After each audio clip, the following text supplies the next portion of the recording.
오늘 예배 오신 여러분을 환영하고 축복합니다.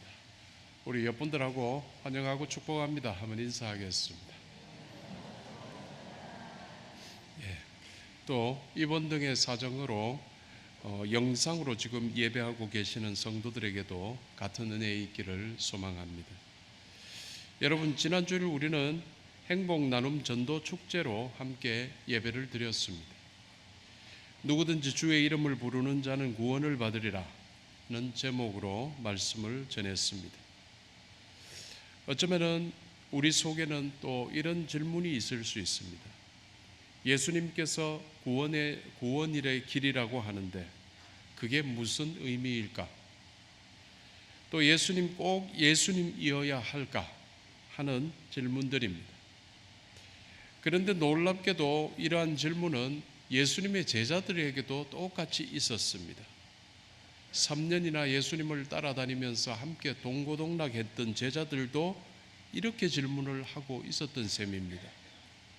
오늘 본문이 포함된 요한복음 14장을 보면 예수님의 제자 중 하였던 도마가 이렇게 질문을 합니다. 5절의 말씀인데요, 스크린 한번 보십시오. 주여, 주께서 어디로 가시는지 우리가 알지 못하거늘 그 길을 어찌 알겠사옵나이까? 제자들 모두가 이렇게 생각했을지라도 모두가 용기를 내지 못했는데 도마는 이렇게 말씀을 드렸습니다. 주님, 제가 그 길을 모르겠습니다 라는 뜻입니다.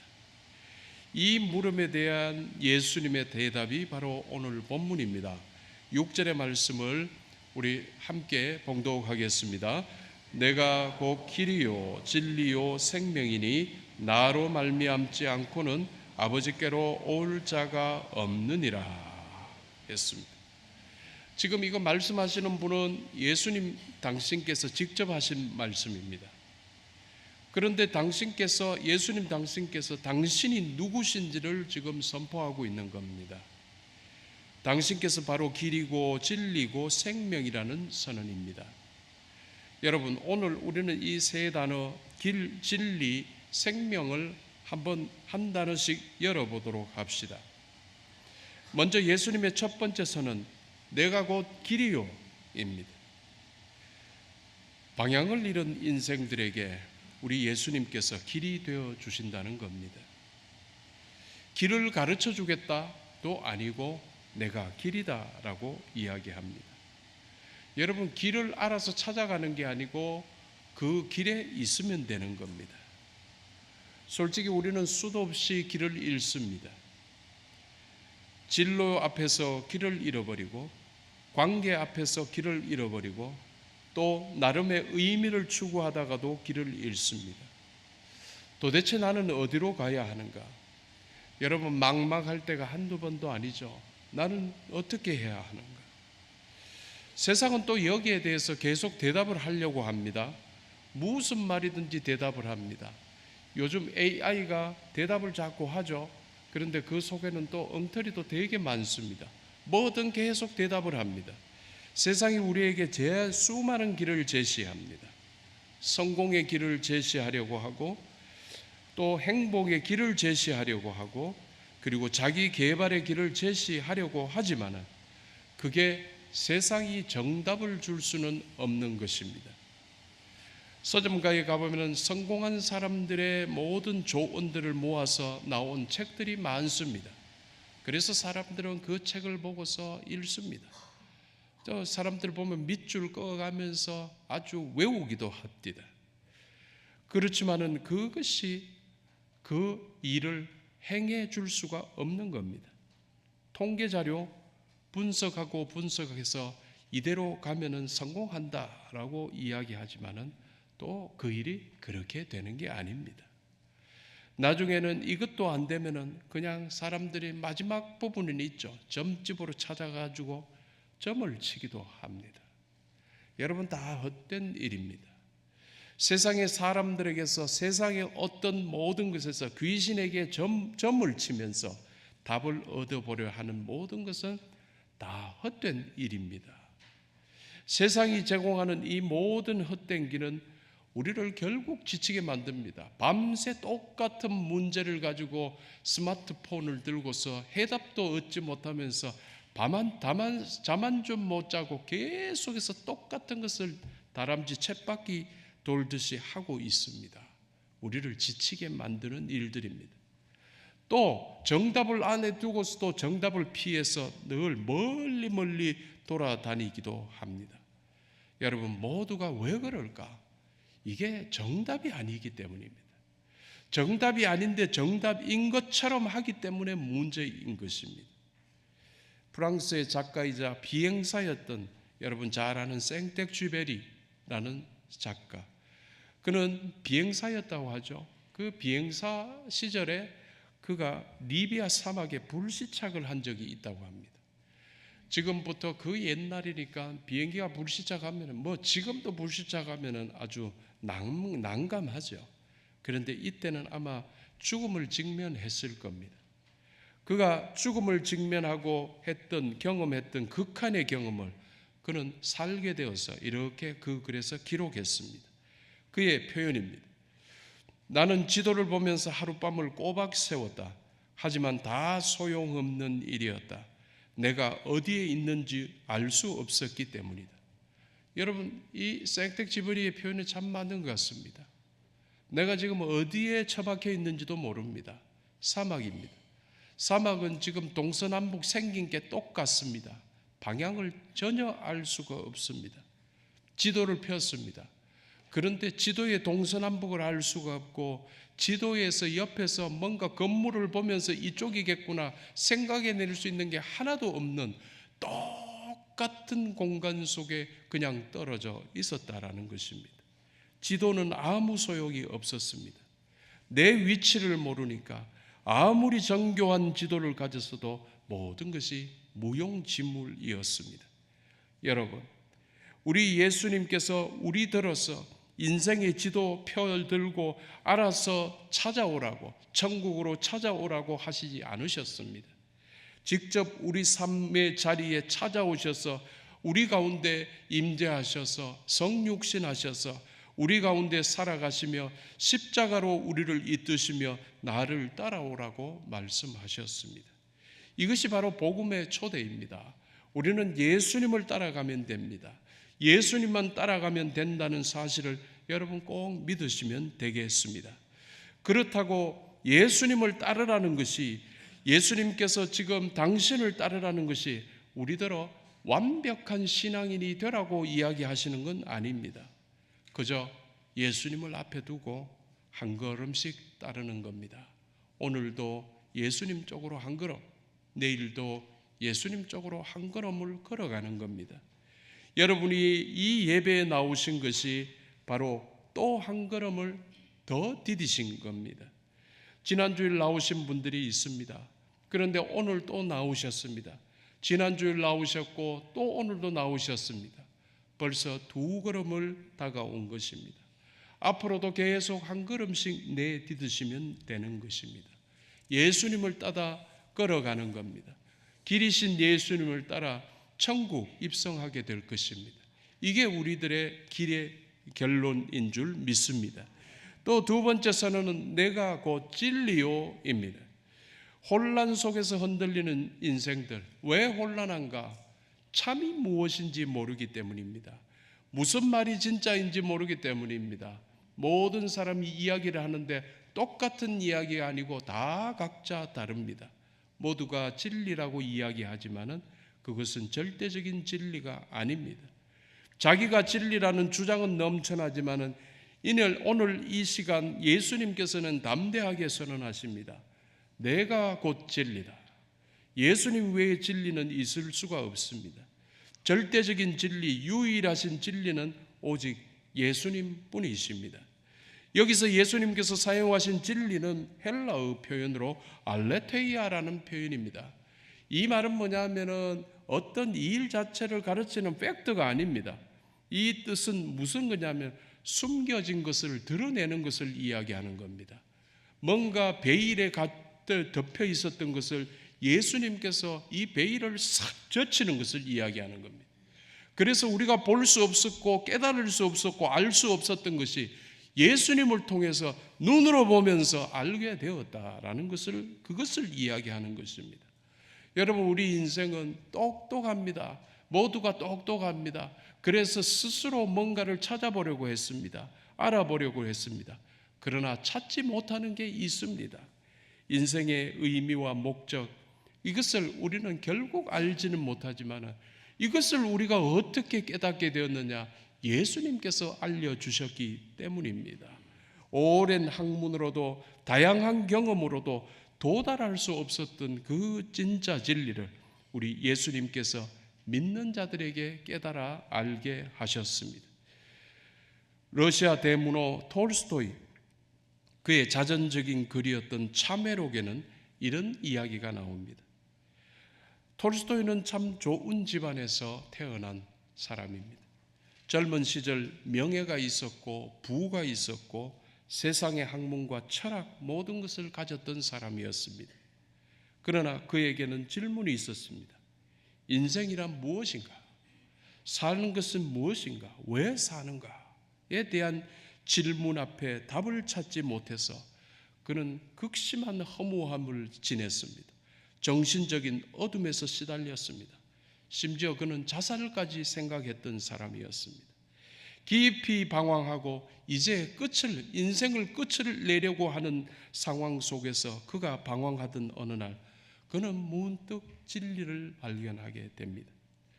그는 아무런 학문도 없는 시골 농부들이 그날 하루 평안하고 행복하게 살아가는 모습을 보았습니다. 자기는 웃지 못했는데 그들은 정말 해맑게 웃으면서 정말 박수치면서 하나님 찬양하고 일하고 하는 모습을 그가 바라보았습니다. 그들에게는 세상 학문 없었습니다. 그들에게는 세상 자랑이 하나도 없었습니다. 그들에게는 가진 게 아무것도 없었습니다. 그날 그렇게 배고프게 살아가던 사람이었지만 예수님이라는 빛이 있었던 것을 그가 보게 됩니다. 그래서 톨스토이는 비로소 깨닫습니다. 아, 예수님이라는 빛이 인생을 이렇게 만드는구나. 진리는 연구해서 복잡하게 논증할 수 있는 것이 아니라 빛이신 예수님께서 마음에 찾아오시면 그냥 밝아지는 것임을 그가 깨닫게 됩니다. 노력한다고 되는 게 아닙니다. 수고한다고 되는 게 아닙니다. 예수님을 모시면 되는구나라는 것을 깨닫게 되는 것입니다. 그의 고백처럼 성경도 이야기를 합니다. 요한복음 18장 12절의 말씀입니다. 우리 함께 봉독하도록 하겠습니다. 예수께서 또 말씀하여 이르시되 나는 세상의 빛이니 나를 따르는 자는 어둠에 다니지 아니하고 생명의 빛을 얻으리라 했습니다. 진리 그 자체이시자 빛이신 분이 이 땅에 오셨습니다. 바로 예수님이십니다. 빛이 오면 어둠은 그냥 사라집니다.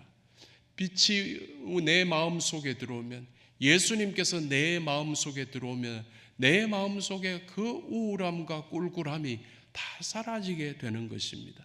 여러분, 빛이신 예수님을 모셔드리게 되기를 주님의 이름으로 축원합니다. 여러분, 그러나 사람들에게는 또 많은 질문이 있습니다. 특별히 새신자들일수록 질문은 많습니다. 하나님 정말 살아계시는 걸까? 정말 하나님 존재한다는데 왜 세상에는 이리 나쁜 일들이 많이 생기는 걸까? 성경 내용은 진짜일까? 이런 질문들 많이 있습니다. 여러분, 그런데 이거 아주 자연스러운 겁니다. 우리는 하나님이 아닙니다. 우리는 모르면 의심하고 어떨 때는 조마조마해서 의심하는 겁니다. 질문이 있다는 건 나쁜 게 아닙니다. 관심이 있기 때문입니다. 이런 질문들 전부를 안고 교회를 벗어나고 교회에서 멀어지면은 여러분 영원히 소망 없는 인생이 됩니다. 이런 의심과 이런 질문들 전부를 안고 예수님 앞에 나오면 되는 겁니다. 우리 예수님 어떤 질문도 의심도 책망하지 않으시고 자상하게 우리에게 알게 가르쳐 주시는 분입니다. 먼저 믿었던 우리 모두도 그렇지 않습니까? 처음엔 다 의심하고 아무것도 몰랐었죠. 그러다가 어느 날 예수님을 믿게 되면서부터 정말 모든 게 알게 되었던 놀라운 경험들을 하게 되었습니다. 새로 나오신 여러분들도 믿으면 알게 될 것입니다. 여러분들 모두가 믿으시고 알게 되시는 주님의 축복이 있게 되기를 축원합니다. 마지막으로 세 번째 선언입니다. 내가 곧 생명이니입니다.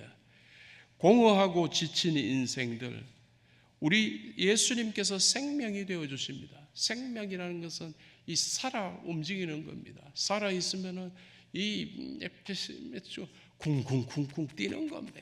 살아 있으면 이게 뭔가 움직이는 겁니다. 심장이 뛰고 몸이 움직이고 하는 겁니다. 공허하고 지친 인생들은 이제 모든 움직임과 맥박과 모든 것들이 점점 꺼져갑니다. 인생이 영적으로 죽어가는 겁니다. 그런데 우리 예수님은 생명이십니다. 예수님이 들어오게 되면 다시 쿵쾅 하고 뛰기 시작하는 겁니다. 생명이 존재 자체를 바꾸어 주는 겁니다. 여기서 이 생명, 예수님께서 말씀하셨던 이 생명은 헬라어로 조에라는 단어입니다. 이 조에는 생명이 다른 생명입니다. 하나님의 생명이고 풍성한 생명이고 진짜 살아있는 것을 이야기하는 것입니다. 우리가 보기에는 모두가 살아있는 것 같지만 이 생명 조에는 아닐 수가 있습니다.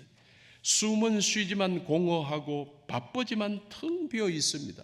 여러분 인생이 그렇지 않습니까? 수고하고 무거운 짐을 지고 있지만 우리에겐 남는 것 하나도 없는 인생을 살아가는 겁니다. 반면 우리 예수님께서 주시는 생명, 예수님께서 오셔서 우리에게 내려놓으시는 생명은 그 공허함을 완전히 채우는 생명입니다. 그래서 비어있는 이 모든 것에 예수님의 생명이 가득 차는 것, 여러분 꽉 차는 생명입니다. 그래서 벅찬 감격이 있습니다. 여러분 이 생명을 여러분께서 얻으시기를 주님의 이름으로 축원합니다.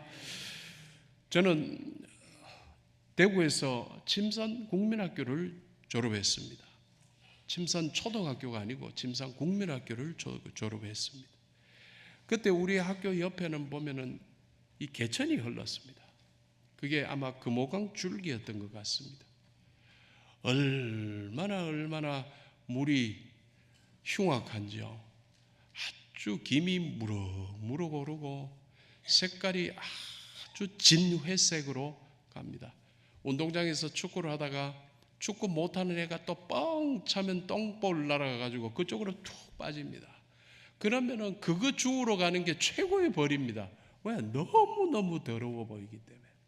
그런데 대구에 요즘 다시 와서 보니까 대구 물이 참 깨끗해졌습니다. 너무 좋아진 것 같습니다. 마찬가지로 미국 오하이오 주에는 클리블랜드라는 시가 있습니다. 그 시를 또 이렇게 양분하는 강이 있습니다. 쿠야호가 강입니다. 이 쿠야호가라는 말은 인디안 원주민들의 말입니다. 구불구불하다는 뜻입니다. 강이 아마 구불구불한 것 같습니다.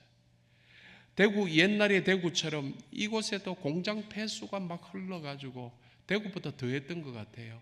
거기는 강 위에 흐르는 기름 때문에 거기서 저절로 불이 붙어가지고 강 위에 강이 화재 속에 있는 거예요. 그만큼 엉망이었던 곳이었습니다. 물고기가 어떻게 살겠습니까? 어떤 생명체도 살 수 없는 한마디로 죽어버린 강이었습니다.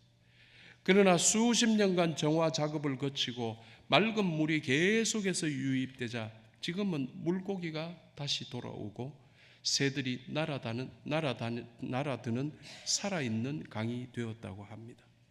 여러분 우리 인생도 꼭 이럴 수 있습니다. 여러분 죄로 오염되고 또 오염되고 오염이 오래되면 말이죠 썩어버립니다. 우리 인생이 썩어갑니다. 상처를 받고 치유받지 못하고 상처가 너무너무 커져가지고 나중에는 그게 우리 인생을 완전히 무너뜨릴 수도 있습니다. 사막처럼 메말라 기쁨을 잃어버렸던 포기해야 될 삶, 버려야 될 삶일지 몰라도 예수님이라는 생명의 신호가 잠깐 들어오게 되면 이때부터 살아나게 되는 겁니다. 예수님이라는 생명의 신선한 물이 우리 속에 들어오게 되면 이때부터 놀랍게 살아나게 되는 겁니다.